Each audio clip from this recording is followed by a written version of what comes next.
Chris and I met when I was a senior in college. We're blessed with 4 kids. Our plan was I was going to teach and he was going to work at Ford, and we're going to raise our kids out in the country and rural vibe, rural setting, you know, maybe an animal here or there, 4-H projects.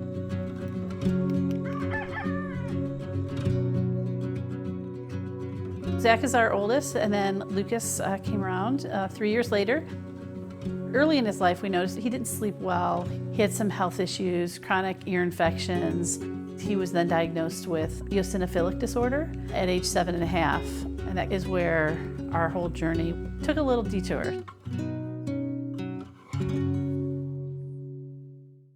Eosinophilic disorder, it can attack anywhere in your GI system. So for Lucas, it was his esophagus.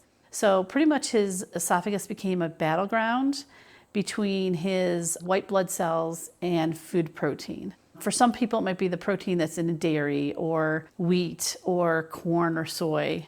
His diagnosis came very early into the research and understanding of the disease. So he was kind of on the forefront and trial end of the control of the disease. So for him, it became an 8-food elimination diet. So we removed wheat, corn, soy, dairy, you know, the whole protocol, and then used medications and hopefully to keep the inflammation at bay. Unfortunately for him, that didn't work. The only option was to remove all food from his diet and then start on a medical-based formula. And at that time, the only food that didn't have a protein binder that would activate this disease was sugar.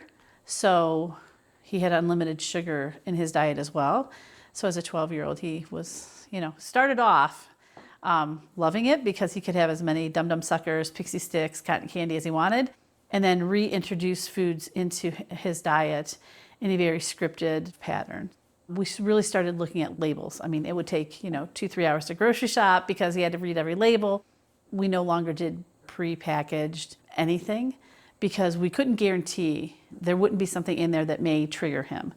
Really a big part of our lives then became food-based.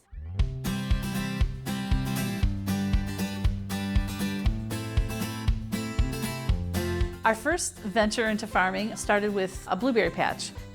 And so we planted 200 blueberry bushes. Starting our next spring, we were, anticipating this great abundance of blueberries and blueberry jams and muffins and everything that would, entail with that. But the blueberry bushes obtained blight and wiped out we don't have one bush left. So that was our first go around, which didn't go so well.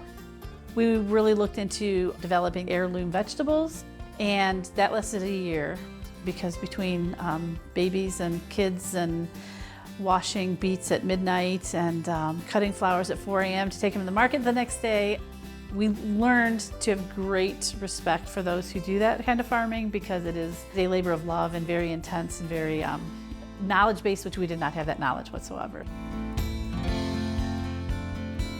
Where we live, this was before Amazon, before Trader Joe's, before online anything. The closest market that we could really find clean meat, what we would call clean meat, was about an hour and 20 minutes away. So that's when we, had the discussion of, do you think that's something that, we could do? We saved up every penny and bought 4 pigs with the thought that worst case, if we don't sell any, we can always, friends, family, for ourselves. And then pigs led to chickens, led to beef, led to lambs.